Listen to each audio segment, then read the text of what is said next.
வெற்றி கன்ஃபார்ம்டு. இந்த குமரி மாவட்டத்திற்கு நாம் பல்வேறு திட்டங்களை உருவாக்கி பல்வேறு சாதனைகளை நாம் செய்து காட்டியிருக்கிறோம்.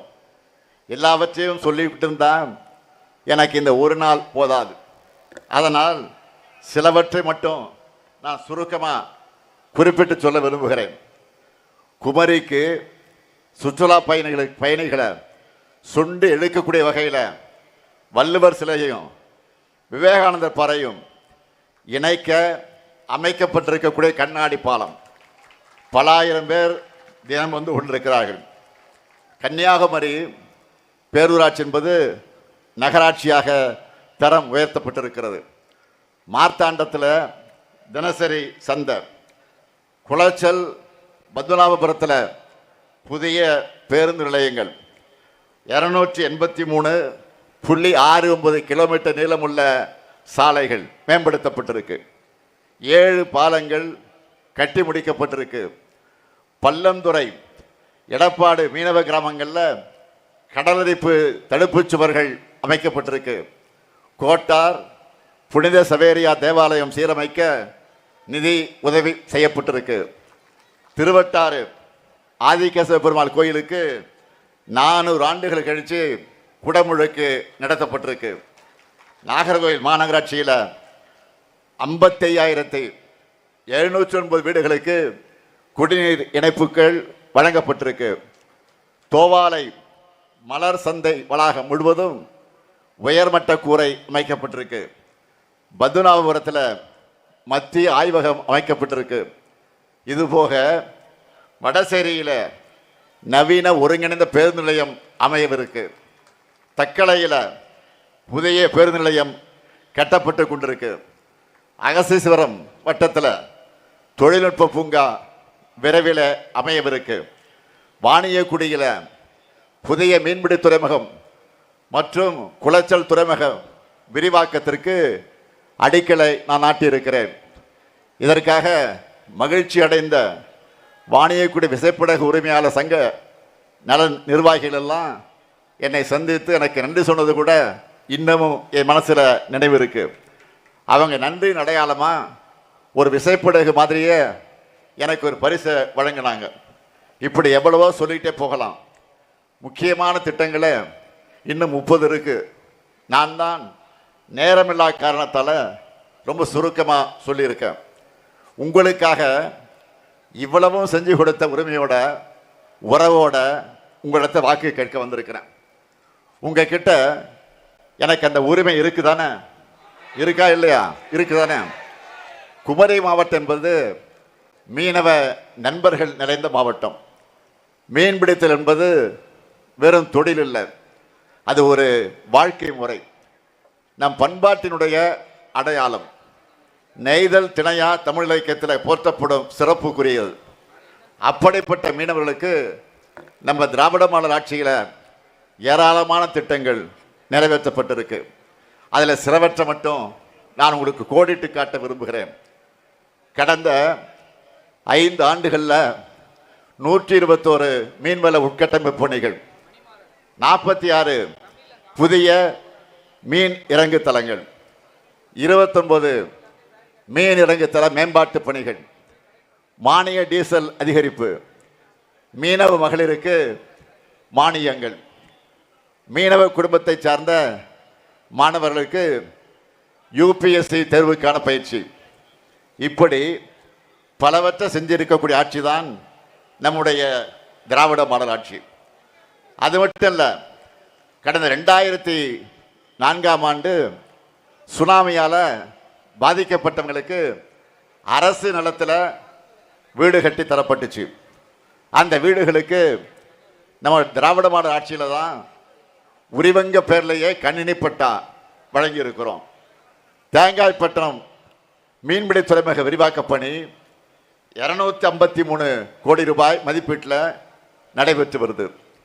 பாரம்பரிய மீனவர்களுக்கு 40 விழுக்காடு மானியத்தில் வெளிப்பொருத்தும் இயந்திரம் வழங்கக்கூடிய திட்டத்தின் கீழே 483 வெளிப்பொருத்தம் இயந்திரங்கள் வழங்கப்பட்டிருக்கு. மீன் தடைக்கால நிவாரணம் மற்றும் மீன்பிடி குறைவு கால நிவாரணம் முறையாக வழங்கப்பட்டு வருது. அது மட்டுமல்ல, 5000 ரூபாயின்னு வழங்கப்பட்டு வந்த மீன்பிடி தடைக்கால நிவாரணத்தை 8000 ரூபாயாக உயர்த்தணும். மீன்பிடி குறைவு காலமான ஜனவரி, பிப்ரவரி மற்றும் மார்ச் மாதங்களில் வழங்கப்பட்டு வந்த நிவாரணத் தொகையை 6000 ரூபாயாக உயர்த்தணும். இப்போ தேர்தல் அறிக்கையில் இது தொடர்பாக அடுத்த அதிரடி வாக்குறுதிகளை உங்களுக்காக வழங்கியிருக்கிறோம். நீங்கள் பார்த்தீங்களா, பார்க்கலையா? பார்த்துருப்பீங்க. இனி மீன்பிடி தடைக்கால சிறப்பு நிவாரணத் தொகை மாதம் 8000 அல்ல 12000 ரூபாய் வழங்கப்படும். இனி மீன்பிடி குறைவு கால நிவாரணத் தொகை மாதம் 6000 அல்ல 9000 ரூபாயாக வழங்கப்படும். மகிழ்ச்சியா? நீங்கள் எல்லாரும் ஹாப்பியா? அதே போல் மீனவ மக்களுடைய சேமிக்கக்கூடிய பழக்கத்தை ஊக்குவிக்கிற விதமாக தமிழ்நாடு மீனவ மகளிர் சேமிப்பு நிவாரண திட்டம் செயல்படுத்தப்பட்டு வருது. கடந்த 5 வருஷத்தில் 117 கோடியே 94 லட்சம் ரூபாய் சேமிப்பு நிவாரணம் வழங்கப்பட்டிருக்கு. இன்னைக்கு காலையில் மீனவ கிராமங்களுக்கு சென்று மக்களை சந்திச்சப்போ என்கிட்ட சில கோரிக்கைகளை உரிமையோடு வச்சாங்க. கழக மீனவரணி செயலாளர் சகோதரர் ஜோசப் ஸ்டாலினும் என்கிட்ட சில கோரிக்கைகளை சொன்னார். அதன் அடிப்படையில் சில புதிய வாக்குறுதிகளையும் மீனவர்கள் நிறைந்த குமரி மாவட்டத்திலிருந்து உங்களுக்கு நான் வழங்குகிறேன்.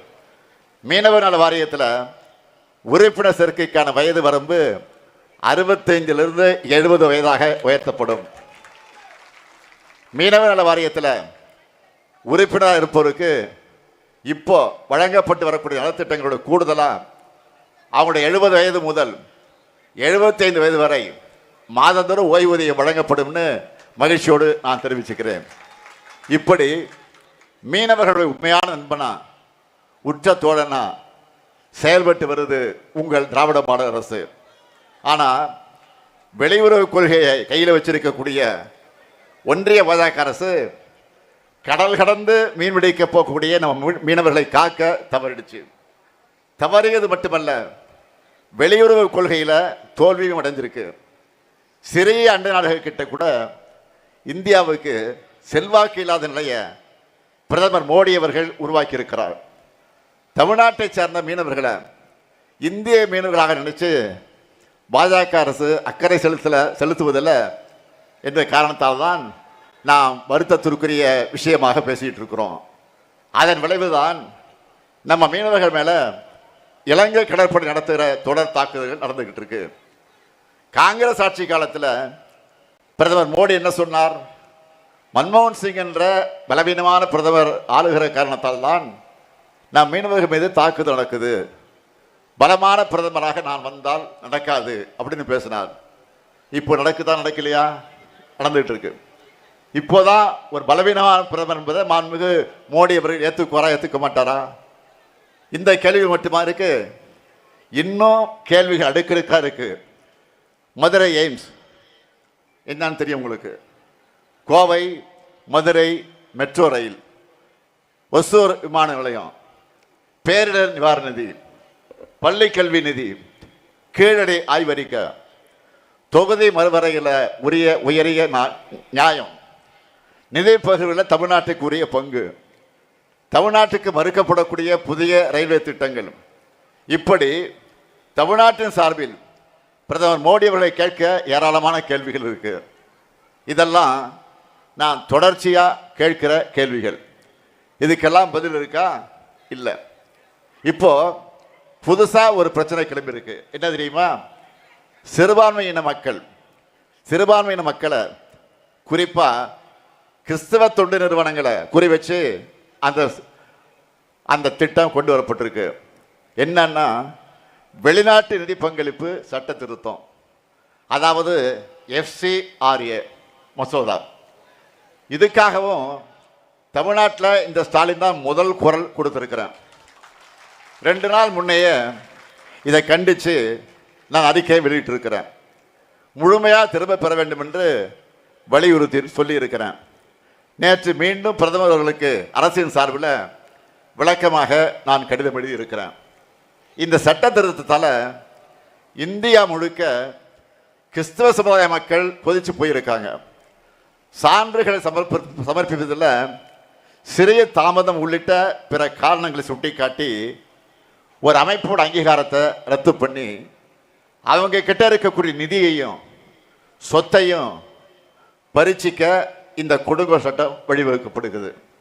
சொத்துனா மக்களுக்கு சேவையாற்றுகிற மருத்துவமனைகள், பள்ளிக்கூடங்கள், விடுதிகள் இவைதான். இன்னும் கொடுமை என்னன்னா, பாதி நிதியை வெளிநாட்டிலிருந்து பெற்று மீதியை உள்நாட்டிலிருந்து பெற்று உருவாக்கின சொத்துக்களை கூட இந்த சட்டம் வந்தால் அதை முடக்கிட முடியும். பிரதமர் மோடி அவர்கள் கண் துடைப்புக்காக பல கிறிஸ்துவ அமைப்பு நிகழ்ச்சிகளை கலந்துக்கிட்டு ஏழைகள் கல்விக்காகவும் மருத்துவத்துக்காகவும் அவங்க செய்கிற செயல்களெல்லாம் பாராட்டி பேசினார். ஆனால் இப்போ என்ன செய்கிறாரு? இதுதான் அவருடைய உண்மையான முகம். இப்படி திடீர்னு இப்படி தன்னிச்சையான கொடுங்கோல் சட்டத்தை கொண்டு வந்தா குறிப்பாக பட்டியலின மக்கள், பழங்குடியின மக்கள், கிராமப்புற ஏழைகள் தான் அதிகம் பாதிக்கப்படுவாங்க. நிதி தருவதற்கு முன்வரக்கூடியவங்க அச்சுறுத்துகிற மாதிரியும் பிரிவுகள் இந்த சட்டத்திட்டத்தில் கொண்டு வந்திருக்கிறாங்க. இந்தியா முழுக்க ஆயிரக்கணக்கான கிறிஸ்துவ கல்வி மருத்துவ அமைப்புகள் இயங்கி வருது. அதெல்லாம் இல்லாமல் போனால் அரசால் அவங்க பண்ணிட்டு வர சேவையை உடனே இட்டு நிரப்ப முடியாது என்பதையும் என்னுடைய கடிதத்தில் அதை நான் சுட்டி காட்டியிருக்கிறேன். மொத்தத்தில் இந்த சட்ட திருத்தம் மத சுதந்திரம் மற்றும் சமூக சேவை விரும்புகிற மக்கள் மீதான கடுமையான தாக்குதல், அரசியலமைப்பு வழங்கக்கூடிய உரிமைகளை பறிக்கக்கூடிய செயல். கிறிஸ்தவ மக்கள் அதிகம் வாழுகிற, தேவாலயங்கள் அதிகம் இருக்கக்கூடிய கேரளா, அசாம் மாநிலங்களில் தேர்தல் நடக்க இருக்கக்கூடிய காரணத்தால் இப்போதைக்கு அவங்க பயந்து போய் பாஜக அரசு கொஞ்சம் பின்வாங்கி இருக்கு. ஆனால் கூடிய விரைவில் சிறப்பு கூட்டத்தொடர், நாடாளுமன்றத்தினுடைய சிறப்பு கூட்டத்தொடரை கூட்டி இந்த மசோதாவை நிறைவேற்ற சட்டமாக்குவதுதான் பாஜக அரசுடைய சதி திட்டம். கிறிஸ்தவ தொண்டு நிறுவனங்களால் இந்துக்களும் தான் அதிகம் பயனடைகிறாங்க. மதவரி பார்வையோடு மனிதநேய செயல்பாடுகள் மேலே தொடுக்கக்கூடிய இந்த தாக்குதல் ஒரு மதத்திற்கு எதிரானது மட்டுமல்ல, இது மனித குலத்திற்கே எதிரானது. இந்தியா மேலே உலக அளவில் அழிக்க முடியாத களங்கத்தை இந்த சட்டம் ஏற்படுத்துகிற ஆபத்து இருக்கு. நாடாளுமன்றமே முடங்கக்கூடிய அளவுக்கு எதிர்கட்சி உறுப்பினர்கள் இதை எதிர்த்து பேசியிருக்காங்க. இதில் அதிமுக நிலைப்பாடு என்ன? மக்கள் தெரிஞ்சிக்க வேணாமா? சொல்லுங்க பழனிசாமி அவர்களே, இந்த FCRA சட்ட திருத்தத்தை பழனிசாமி அவர்கள் நீங்கள் ஆதரிக்கிறீங்களா? இல்லை குடியுரிமை திருத்த சட்டம், வக்ஃப் சட்டம் திருத்தத்தில் துரோகம், இஸ்லாமியர்களுக்கு துரோகம் பண்ண மாதிரியே அடுத்து கிறிஸ்தவ மக்களுக்கு துரோகம் பண்ண தயாராகிட்டீங்களா? நேற்று ஒரு கூட்டத்தில் பழனிசாமி பேசியிருக்கிறார். சிறுபான்மை மக்களை கண்ணை இமை காப்பது போல் அதிமுக காக்கும் என சொல்கிறார். இப்போ இதுக்கு என்ன சொல்ல போறீங்க? அதிமுக என்ற கட்சி பாஜகவினுடைய கொத்தடிமை கூட்டமாக மாறி போயிருக்கு. அடிப்படை மனசாட்சி இருக்கக்கூடிய அதிமுக தொண்டர்களும் சில நிர்வாகிகளுமே வெளிப்படையாக புலம்புறாங்க. தன்னுடைய சுயநலத்துக்காக, தன்னுடைய பதவியை காப்பாற்றிக் கொள்வதற்காக இப்படி ஒரு நிலைமையில அதிமுகவை கொண்டு வந்து நிறுத்தி இருக்கிறார் பழனிசாமி. இன்னும் ஷார்ப்பாக சொல்லணும்னா, அதிமுக பொதுச் செயலாளர் என்ற நேம் போர்டை காப்பாற்றிக்க அவர் டெல்லிக்கு காவடி தூக்குகிறார். நேற்று நெல்லை பொதுக்கூட்டத்தில் தலைவர் கலைஞர் குறித்த பழனிசாமி அவர்களுடைய தரங்கட்ட பேச்சை கண்டித்து நான் பேசியிருந்தேன். அதை கேட்டு தமிழ்நாடு முழுக்க இருக்கக்கூடிய கட்சிக்காரங்க ஃபோன்லையும் சமூக வலைத்தளங்கள்லையும் தங்களுடைய ஆதங்கத்தை என்கிட்ட கொட்டி தீர்த்துட்டாங்க. எங்கள் மனசில் இருந்ததை பேசிட்டீங்க, எங்கள் மனசில் என்னென்ன இருந்துச்சோ அதெல்லாம் பேசிட்டீங்க தலைவர்ன்னு சொன்னாங்க. மறைந்த தலைவர்களை பற்றி இப்படி தவறாக பேசுறது அரசியல் மாண்பு கிடையாது. அம்மையார் ஜெயலலிதா அவர்கள் உயிரோடு இருந்தப்போ அவரை எதிர்த்து, அவர் ஆட்சியின் குறைகளை எதிர்த்து நாம் நேரடியாக அரசியல் செஞ்சுருக்கோம். ஆனால் அவர் மறைந்த பிறகு உச்சபட்ச அரசியல் நாகரிகத்தை நாம் இன்றைக்கு கடைபிடிச்சிட்டு இருக்கோம்.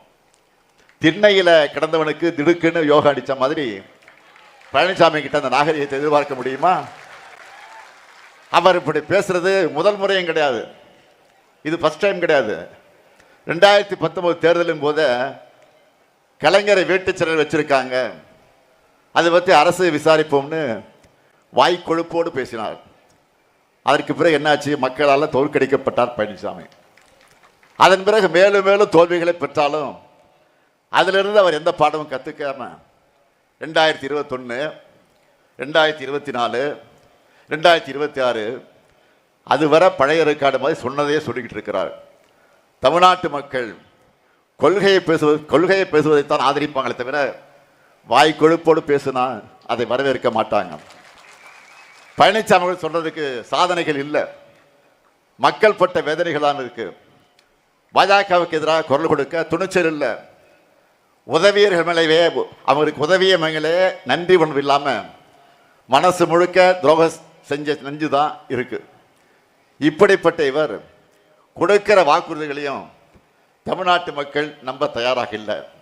ஏன்? 2011,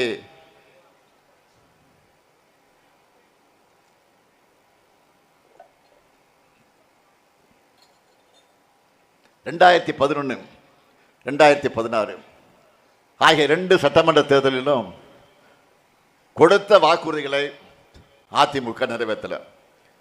அந்த வாக்குறுதிகளை நான் வாசிச்சா அது பழனிசாமிக்கு ஞாபகம் வராது. ஆனால் திமுக வாக்கு கொடுத்தா அதை எப்படியாவது செஞ்சு முடிப்போம். அப்படி இந்த தேர்தல் களத்தில் இறங்கி இருக்கக்கூடிய சூப்பர் ஸ்டார் தான் திமுக தேர்தல் அறிக்கை. நான் கூட பாடி காமிச்சேன் திருநெல்வேலியில், கேட்டிருப்பீங்க. கேட்டீங்களா நீங்கள்? பாடினவா மறுபடியும்? சூப்பர் ஸ்டாருன்னு யாருன்னு கேட்டா சின்ன குழந்தைகளும் தான். ஆக அதில் சொல்லி இருக்கக்கூடிய இந்த அறிக்கையில் சூப்பர் ஸ்டாராக விளங்கி கொண்டிருக்கக்கூடிய இந்த தேர்தல் அறிக்கையில் சொல்லி இருக்கக்கூடிய சில மெகா ஹிட் அந்த அறிவிப்புகளை மட்டும் இப்போ தலைப்புச் செய்தியாக ஒரு லிஸ்ட் போட்டு சொல்கிறேன். 1,31,00,000 சகோதரிகள் பெற்று வரும் கலைஞர் மகளிர் உரிமை தொகை இனி மாதம் 2000 ரூபாய் வழங்கப்படும். 1000 புதுமை பெண் தமிழ் புதுமை திட்டத்தின் மாணவர்களுக்கு உதவித்தொகை இனி 1000 மாசத்துக்கு 1500 ரூபாயாக உயர்த்தி வழங்கப்படும். முதியோர், மாற்றுத்திறனாளிகள், ஆதரவற்ற பெண்கள் என எல்லா உதவித்தொகைகளும் டபுள் மடங்காக உயர்த்தி வழங்கப்பட இருக்கு. நெல் கொள்முதல் விலை குவிண்டால் ஒன்றுக்கு 3500 ரூபாயாக உயர்த்தி வழங்கப்படும். கரும்பு கொள்முதல் விலை டன் ஒன்றுக்கு 4500 ரூபாயாக உயர்த்தி வழங்கப்படும்.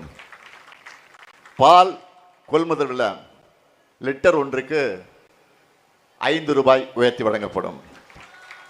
மகளிர் சுய உதவிக்குழு சகோதரிகளுக்கு இனி எந்த ஷூரிட்டியும் இல்லாமல், கேரண்டிலாம் இல்லாமல் 5 லட்சம் ரூபாய் வர மானியத்தோடு கடன் உதவி வழங்கப்படும்.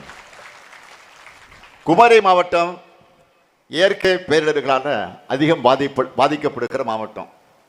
இனி பேரிடர்கால இழப்பீடுகளாக இரவை பாசன பயிர்கள் மற்றும் நெல் பயிர்களுக்கு ஹெக்டேர் ஒன்றுக்கு 25,000 ரூபாய், நீண்டகால பயிர்களுக்கு 27,000 ரூபாய், மானாவாரி பயிர்களுக்கு 12,000 ரூபாய் என உயர்த்தி வழங்கப்படும். காலேஜ், பாலிடெக்னிக் என உயர்கல்வி படிக்கிற 35 லட்சம் மாணவர்களுக்கு அடுத்த 5 வருஷத்துக்குள்ள லேப்டாப் முழுமையாக வழங்கப்படும். அடுத்த 5 ஆண்டுகளில் 10,000 புதிய பேருந்துகள் இயக்கப்படும். தென் மாவட்டங்கள் கல்வி மற்றும் சுகாதார குறியீடுகளில் உரிய வளர்ச்சியை பெறவும் தொழில் மயமாவதை உறுதி செய்யவும் இந்த தென் மாவட்டங்களுக்காக சிறப்பு வளர்ச்சி திட்டம் நிறைவேற்றப்படும். இது எல்லாத்துக்கும் மேலே ஒரு அல்டிமேட் அறிவிப்பு இருக்கு. அது என்ன? இல்லத்தரசி திட்டம். அதில் என்ன கொடுக்க போறோம்? எவ்வளவு கொடுக்க போறோம்? கூப்பன். அந்த என்ன கூப்பன் அது? லேடிஸ் சொல்றாங்க பார், கரெக்டா? 8000 ரூபாய். அது எதுக்கான கூப்பன்? இல்லத்தரசிகளுக்கான உங்களுக்கு தேவையான வீட்டு உபயோகப் பொருளை உங்க ஊர்ல உங்களுக்கு விருப்பமான கடையில் உங்களுக்கு பிடிச்ச மாதிரி வாங்கி கொள்வதற்கான கூப்பன். புது பொருளா அல்லது பழைய பொருளை கொடுத்துட்டு எக்ஸ்சேஞ்சா, எல்லாமே உங்க சாய்ஸ் தான். இப்போ புடவை கடைக்கு போறீங்க, ஒரு புடவை எடுக்க ஒரே ஒரு புடவை ஒரு 300 ரூபா 400 ரூபா 500 ரூபா இப்பெல்லாம் ஏறி போச்சு. 1000 ரூபா வரைக்கும் புடவை வந்துருச்சு. ஒரு புடவை எடுக்க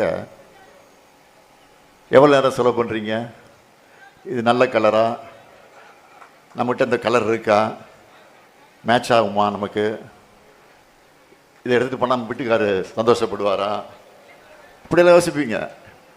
இது சாயம் போகுமா, சாயம் போகாதா, இல்லை சுருங்கிடுமா, சுருங்காதா, அப்படின்லாம் யோசித்து தொட்டு பார்த்து தடவி பார்த்து சிலுக்கா நைலஸா காட்டனா எல்லாம் பார்த்து வாங்குறீங்க ஒரு புடவை.